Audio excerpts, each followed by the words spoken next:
It's the battle of Dar es Salaam. It's the battle to become the face of Tanzanian football.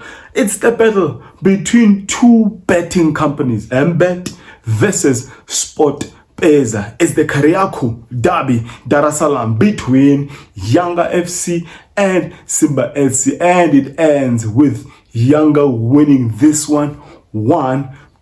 They've done it yet again. I mean, the derby between these two giants is one that an African should really want to be part of. Benjamin Mkapa Stadium was bouncing. I mean, it's Thursday night, but the stadium was chock-a-block. It was full to capacity. One thing I like about Dar es Salaam or this game is that, there's a clear distinction how people should be sitting.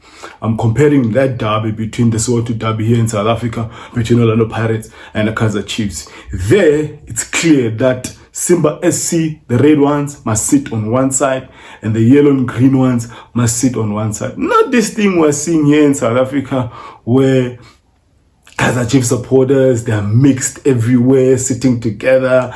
This is what we want to see when we get to the stadium. There should be a demarcation where they are accommodating away fans versus the home fans, depending whose home fixture it is. Exciting game. I told my friends that I'm going to watch this one, and I was not disappointed. Really also enjoyed the Swahili commentary. I mean, the Nguni language is not that far from the Swahili language. I'm not claiming to understand every word, but to watch the game in Swahili commentary, it's also that thing that really brings the vibes for you to enjoy the game. I can catch some words here and there, Ambiri, Matatu, Karibo. I know some of the words, and but it is just really an exciting fixture. I mean, Simba, conceding a goal in a critical phase is something that the coach, Fadlu, should really be disappointed about.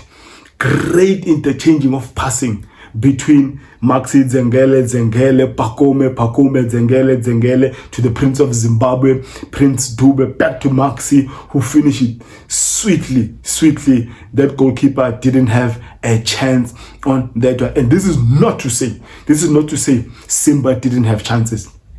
You had your Stephen Mukwala had a chance earlier on, and Kambole as well, who had a chance earlier on.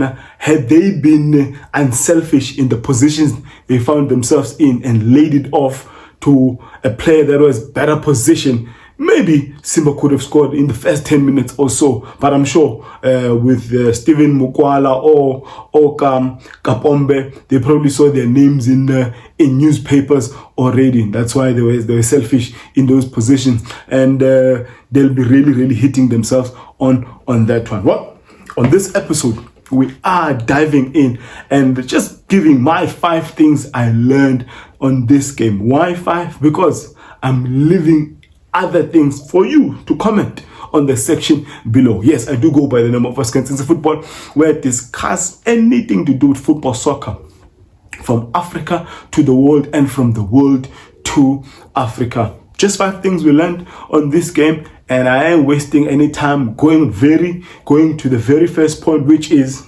Fadlu Davids. There are positives. That Simba can take with into the league. A lot of positives, but there are also things that he needs to really work on. Tons and tons of patience must be applied by the Simba FC fan base. They really need to be patient with him. He is a good coach. Knowing him from his days at South Africa, coaching Maritzburg United, his teams are more very dangerous in transition, very dangerous in counter attacks.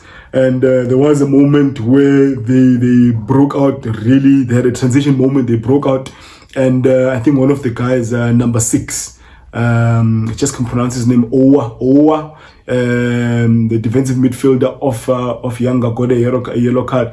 These guys they broke out so quick, and that's the type of play you should expect with a Fadlu Davids, and give him time, be patient with him. And I heard rumors that he is interested in taking on loan the Ethiopian playing for Mamelodi Sundowns, Abubakar Nasir. So if he's got those type of players, I mean, then it just proves the point that he'll be extremely dangerous. He's got those guys. And I don't know if my favorite player in Tanzania is Kibu Dennis. I don't know why he started on the bench. I don't know if he's coming from injury or he was not fit enough to start the game. But the type of player Dennis Kibu is, I think the guy is used in a wrong way, because he likes coming from wide, from the left, coming in. But I think with the body type he's got and the pace he's got, I think it will be wise to place him as the target man. Stephen Mokwala is not my cup of tea, and I think Fadlu Davids obviously needs to probably get some 2 or 3 players to really compete with the fiercely dangerous Yanga FC. He'll be really disappointed to concede that goal in the critical phase of the match. Critical phases are the first 10 minutes of the first half, the last 10 minutes of the first half, first 10 minutes in the second half, last 10 minutes in the second half. And they consider this goal in the 44th minute, which is also a factor in lapse of concentration. If you look how the line of defense, the other 3 guys were keeping the line, but there was this one guy who kept Nzengeli on line. He was the only one left, while his defense were keeping the line. Discipline, they were very disciplined in keeping the line. This one was not with the other guys, so you can just tell that Fadlu has got a lot of work there are a lot of things to work on, especially the defense, the structure. But there are positives. Chances were created, as much as the chances were not really clear cut chances. But I can tell you this, on transition and on counter, Fadlu Davids' team will be dangerous. Going to the second point, I think, I'm not sure, because I heard this online, that VAR is coming in this season in Tanzania. The Tanzanian people will correct me, and I'm not the final authority. I don't live in Zambia. Some of the things we depend on, it's information online, Mickey Jr. and the other guys. So I'm hoping that VAR really is implemented this season in the Tanzanian league, because there were two penalty shouts. The first one being the Aziz one. I think that was not a foul on Aziz. He was really milking that one, and the last one, which is on the 93rd minute for Simba, that is a clear penalty, anywhere in the world, anyhow. As to how the referee did not see that the guy was fouled in the box, I don't know. And the Aziz goal, that is not an offside, but on a naked eye, you will not blame the linesman for giving the run an offside, but it was clearly not an offside. But to have VAR in such instances, that's where it will assist the officials big time.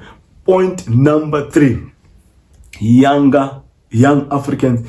These guys have got depth for days. I mean, to bench a Clement Mzize, to bench a Kennedy Mosanda, I'm just mentioning a few, just goes to tell you that Miguel Gamondi is preparing this team for CAF Champions League. They will still win the Tanzanian League. That's a given. I haven't really watched Azam, but young Africans, they're really strong. They came to South Africa and then they molested that team from Soweto 4-0, and they're winning. They won this one 1-0. They had a couple of chances. The Prince Dube. I mean, with the Swahili commentary, you also you fall in love with the nicknames. The goalkeeper, younger goalkeeper, is called the Screenshot.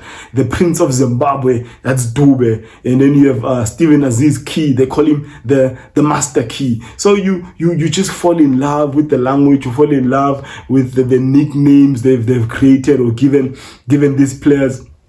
So the depth in that Miguel Gamondi's team is dangerous. I mean, there's still time to add more players because the transfer window, I think there's still a month to go. Thus far, they look very strong.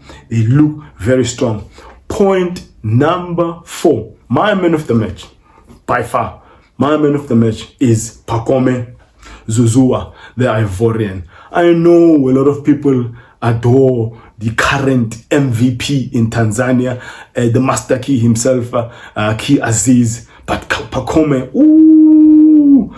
is dangerous. He reads the game well, intricate passing, he times his runs, he's at the right place at the right time. So he's underrated. He's very good. The concentration is always on Key Aziz. But the 4 guys playing up front, Maxi Nzengeli, Key Aziz, Pacome, you've got a Prince Dube. At times you can have a Musonda. At times you can have a Clement Aziz, which they were substituted in the second half. So the front 4, those guys are a darling to watch. So for me, by far, Pacome Aziz. I don't know, who was your man of the match? Comment on the section below. Like the video, share it with your friends in Tanzania, share it with the diaspora. There are diasporas who still follow African football. Do share with your friends in the diaspora, whether they're in the Gulf, Oman, Dubai, Abu Dhabi, Kuwait, Iran, Iraq, Saudi, wherever they are. Share the video with them. Tell me where you're watching this video from. Share with your friends in the US, China, teachers there. I know there's a lot of Tanzanians in Hong Kong, in China, in Vietnam, in Singapore, in Taiwan. People who are teaching, they've got friends as well on that part of the world. And really appreciate it to hear from you, my Tanzanian people.